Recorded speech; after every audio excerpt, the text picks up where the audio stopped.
Hello Internet, Mike Bertolini here.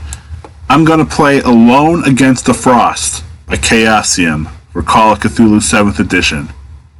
It's a solitary adventure, so it's just going to be me reading the adventure and making the occasional comment. Much like my playthrough of Alone Against the Flames, I won't be using Roll20 for visual aid. In the story, I take on the role of L.C. Nadelman rather than my usual GNPC Samuel Pell. I must apologize for any errors I make when reading some of the text. It does include words not based on English, so mistakes are sure to happen. Alone Against the Frost was written by Rahman and Gavin, Inglis, a reprint and renaming of the original Alone Against the Wendigo.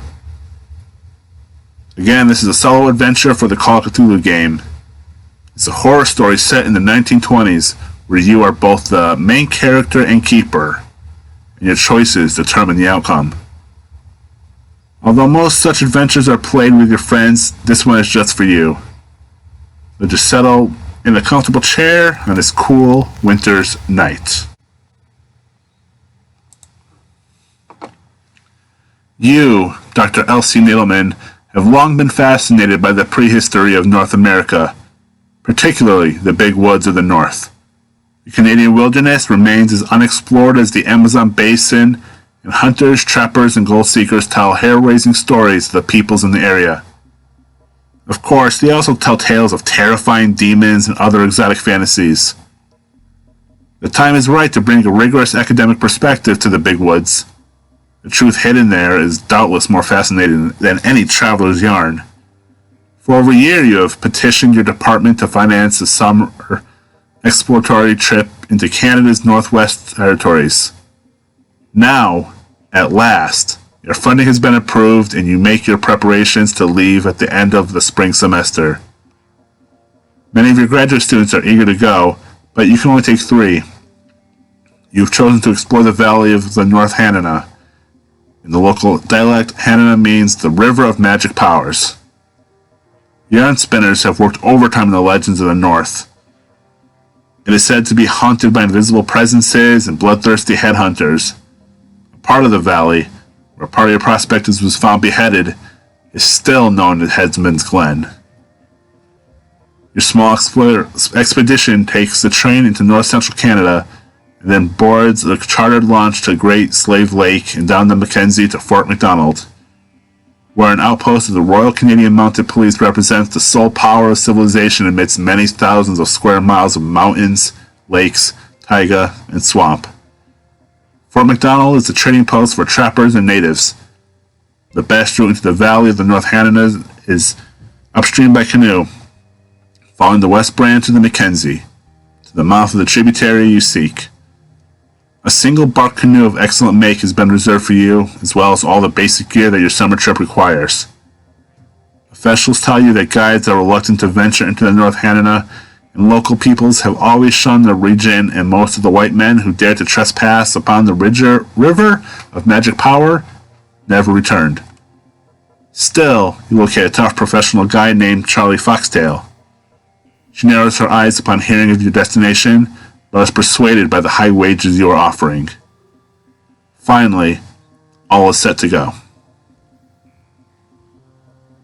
After a few days on the west branch of the Mackenzie, the stuffy corridors of Miskatonic University seem very far away. Sun stipples the water from the glare of midday to the gentle burn of sunset. Caribou gaze at you from the shore. Ahead, a heron drags an unfortunate stickleback from the shallows. Would feel like a vacation were it not for the relentless demand of the paddle. Every day makes the students more adept at keeping time with you and Charlie. Your supply of gasoline is limited, so you run the outboard motor as seldom as possible. Sun and wind grant Bernard the outdoor complexion he desires. You locate the tributary one evening, just as the light begins to fail. Next day, you launch into the North Hanana. The Ram Mountains loom in the distance, through a heat haze. At this latitude, the summer nights are so short that darkness gives the waterways no time to cool. Norman wipes sweat from the back of his head. The North Hanana is a rougher river than the West Branch. Its floodplain is obstructed by sandbars, hills of driftwood, shingle islands, and forests of dead trees rooted in the mud. The current points all of them downstream, like arrows warning you to turn back. Sylvia turns you to your guide. Charlie, do your people live in this area? Charlie grunts and watches the water. For a moment, it seems she will not answer. Then she looks at Sylvia. At one time. Now, only outcasts. We will avoid them. Sylvia frowns. Why? Are they? But Charlie raises a hand. From ahead, slowly building, you hear the roar of rushing water. This is the place of the splitting water, she says. Here, the river is alive. Each day, it makes itself anew.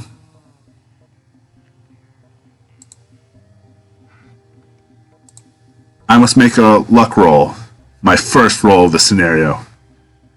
If it's anything like my actual play of Alone Against the Flames, I'm about to fail. It is 69. I succeed at life. The expedition spends the day working through a baffling network of waterways. Sometimes you are forced to back down impassable channels to find an easier way. Sometimes you blunder across the heads of powerful chutes and are swept along with them. At certain points, your party has to wade in waist-deep water, inching the craft along by hand. You pass labyrinths of wooded islands, fast water, and drift. Finally, you select a peaceful backwater in which to moor and make camp for the night. Now I roll a d10. Evens go one way, odds go the other. I rolled a 1. Odd.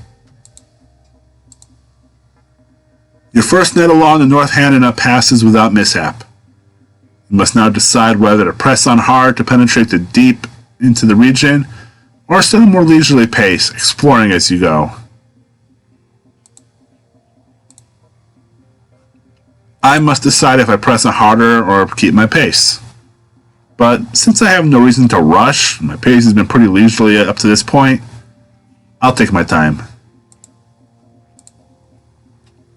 A little back from the shore, the faint stench of sulfur wafts out of the mouth of a narrow canyon. You have read about possible hot springs in the Hanana region. It is very tempting to formally discover them. Now I have to decide whether or not I should investigate.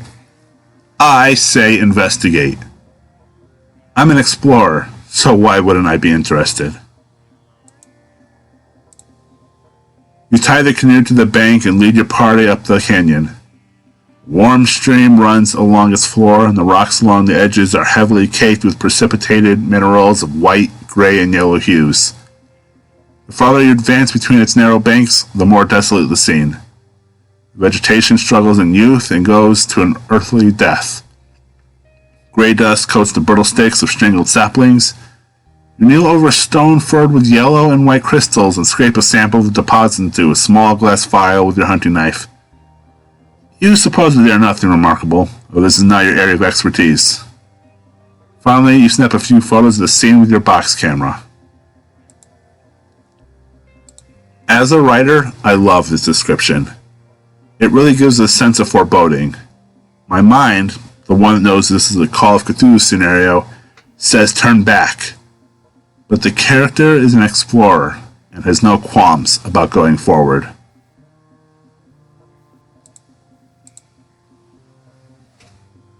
Come on, you usher your companions forward. Up ahead, the mineral deposits along the stream are no longer unspoiled. The rocks appear to be stripped of their brimstone and artificial vermiculations. It's skill roll time. Listen check. Failed with a 26. You've got to be kidding me. Your party rounds a bend and comes face to face with horror. Time to roll sanity. Success. 5-foot-long crustacean things, with pincers and claws. They clutch mechanical devices. Their activities stop as the startled creatures turn off the machines. and reach for other devices near at hand. The screams of terror from your party form a chorus behind you. They don't need your leadership to know what to do. They flee from the alien conclave as swiftly as their legs will carry them.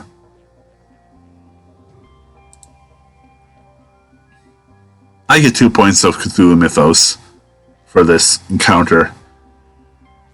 I don't care if I pass my sanity roll. I'm still gonna scream.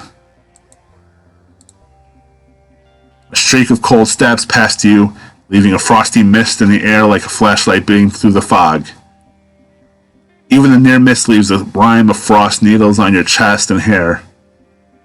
You throw a quick glance over your shoulder and see the pink creatures with objects of twisted metal in their claws, evidently weapons. Norman and Sylvia have made the safety of the bend ahead. That leaves you, Bernard, and Charlie to get clear. But the trek is wide open, and you are too far behind.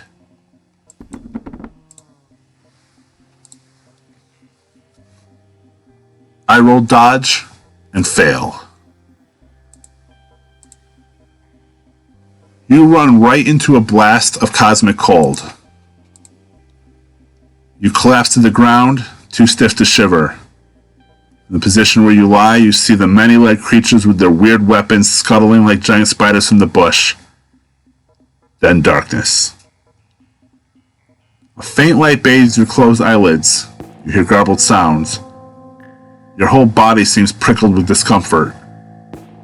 It takes an effort to open your eyes. And for an instant, what you see makes no sense. Diseased-looking fungoid things, pinkish creatures with tentacles and claws extended from their thoraxes. Several of them scuttle around the field of your vision. Terror shapes a scream in your mouth, but it makes no sound. You cannot even feel air moving out of your lungs. Abruptly, you realize that you don't have any lungs, nor any body, just phantom pains. You can see your body, discarded on the ground nearby. It has no head. You are its head. You are clamped in a box with tubes running into your neck. The alien monsters want to preserve your living brain. Plunging into madness, you try to scream again. One of the creatures touches the lids of the box and that contains you, blocking out all light. The Nadelman expedition is over. The end.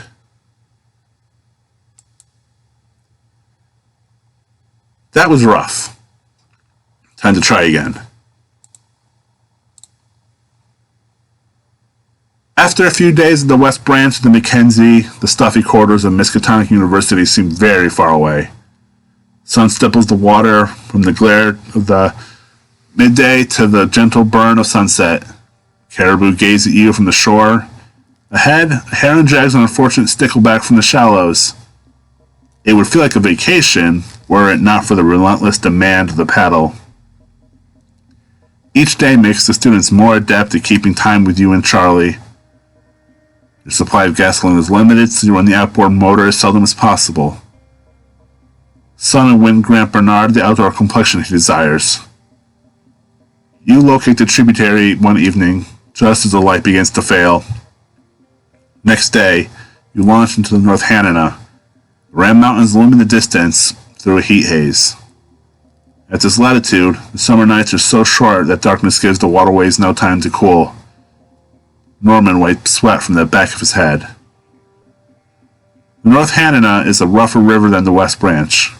Its floodplain is obstructed by sandbars, hills of driftwood, shingle islands, and forests of dead trees rooted in the mud. The current points all of them downstream, like arrows wanting to turn you back. Sylvia turns to your guide. Charlie, do your people live in this area? Charlie grunts and watches the water. For a moment, it seems that she will not answer. Then she looks at Sylvia. At one time. Now only outcasts. We will avoid them. Sylvia frowns. Why are they? But Charlie raises a hand. From ahead, slowly building, you hear the roar of rushing water. This is the place of the spilling water, she says. Here the river is alive. Each day it makes itself anew. I must make a luck roll. It is 45. Success. The expedition spends the day working through a baffling network of waterways. Sometimes you are forced to back down impassable channels to find an easier way. Sometimes you blunder across the heads of powerful chutes and are swept along with them. At certain points, your party has to work and wade in waist-deep water, inching the craft along by hand. You pass labyrinths of wooded islands, fast water, and drift. Finally, you select a peaceful backwater to which to moor and make camp for the night. Next, I roll a d10. Evens go one way, odds go the other. I rolled a 4. Even. A change has occurred.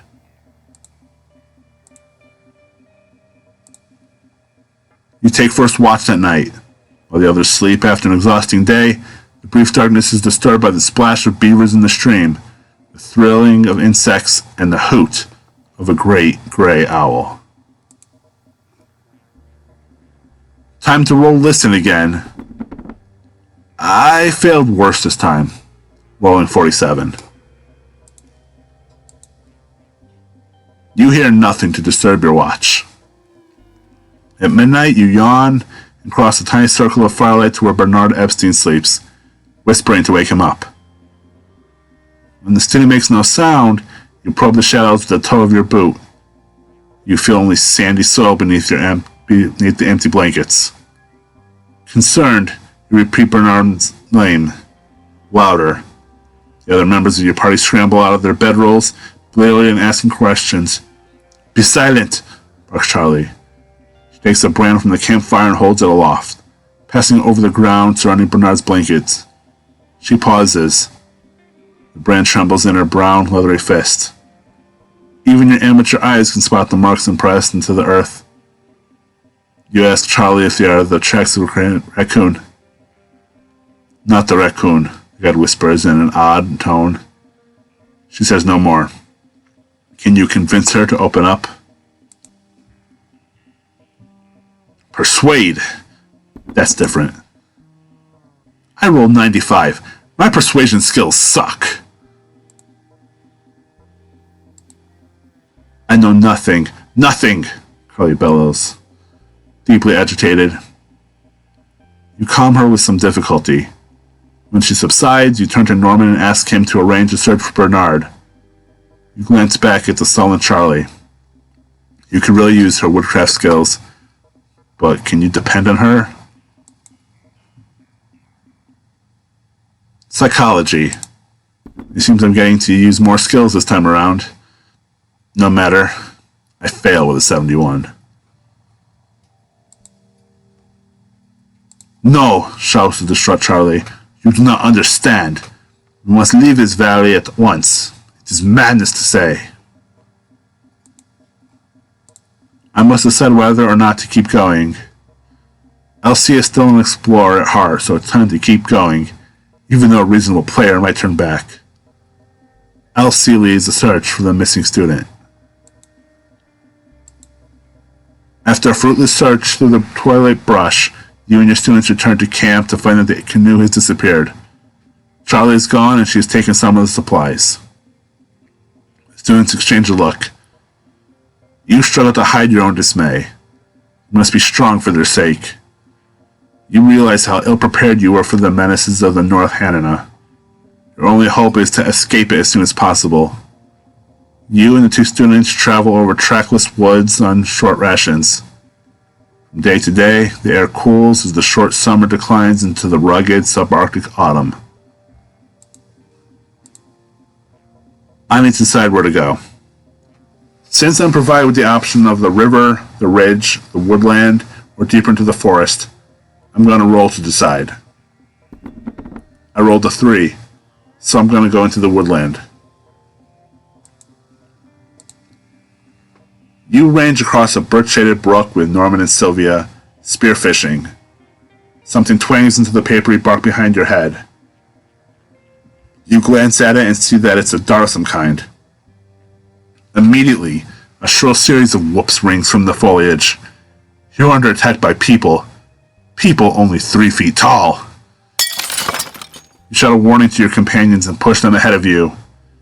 Within seconds, you are all running as quickly as you can, ignoring the way. The thickets tear at your clothes and scratch your flesh. With your long legs, you can surely outdistance the aggressive little men if you can just get out of range. I need to roll dex to try to escape. I roll and succeed! Barely, with a 67 out of 70. Your heedless flight through the dark woods is shaking off your pursuers. Now only Sylvia and Norman remain with you. You look into their exhausted faces and vow to find a way out of the accursed valley. The forge so far has been adequate to sustain the 3 of you, but it is no small undertaking to march over more than 100 miles of virgin wilderness. Sometimes the banks of the North Hanana are too swampy or too sheer to follow. Your party must cross canyons and deep woods without losing its bearings. You and the 2 students travel over trackless woods on short rations. From day to day, the air cools, the short summer declines into the rugged subarctic autumn. Back to where it was, deciding which way to go. Time to try something different. I again roll a d4, random chance, and get a 1. You trek on through the wilderness. It feels like you have lived here for years. You and Norman bed down for the night while Sylvia stands with watch. You study each of your companions for a minute. Norman, a man in his 40s, trembles beneath the sheet. Sylvia scans the camp perimeter obsessively, gripping her rifle. The loss of Bernard and Charlie have affected them both. You hope to get them back to civilization before fear or hardships drives them over the edge. Norman shakes you awake. There was a noise, he hisses. Sylvia's gone. You sprint to your feet, throw on your jacket, and pick up your rifle from the ground. Despite the small hours of the morning, the subarctic dawn is breaking. The search of the surrounding grounds turns up tracks made by Sylvia's abductors, but they're not quite what you expected. Oversized, bare feet. If I was sane, I'd run away. But this is Call of Cthulhu, and I expect you, dear listener, would want me to run off into the early dawn in search of Sylvia. Well, that's what I'll try to do. You sense Norman's reluctance, but he grips his rifle and falls into step behind you. Together you do your best to follow Sylvia's abductors. It's time for a track roll, something I'm not even remotely good at. While I fail with a 19, I'm going to spend luck to make it a success, reducing my luck from 85 to 76. The trail occasionally fades over rocks and scree, or disappears entirely when the abductor wades to sloughs and ponds. Your checking skills is up to every obstacle. The manner of creatures you follow fills you with wonder. Its feet are huge. From heel to toe, the track measures 15 inches. You remember legends of a gigantic 8-man haunting the Northland. Whatever else the giant may be, it is a tireless marcher. Twice you have to sleep along the trail. Only an occasional rag of clothing or a scratched word in the sand keeps you from losing hope. At long last, you and Norman come to a stream-cut canyon enclosed by the Ram Mountains. The tracks parallel the creek and seem very fresh. You follow them eagerly, but are disappointed to come to a fissure in the rock wall as the stream spurts and the tracks vanish. It would be hard to wade safely through the fast water to enter the valley beyond, but if you want to save Sylvia, you must try. I'm going to try and must roll dex with my high dex score. I doubt that'll be a problem. I roll 98. Well, shit. Your strength fails and an eddy sweeps you off the forest, the fastest part of the stream. You are battered on the rocks and plunged into darkness. your vision becomes murky. Damn. Try to stay alive with a decent con roll. My con is even better than my dex. I roll 96? You've got to be shitting me. I lose 1d3 HP every turn as I start to drown.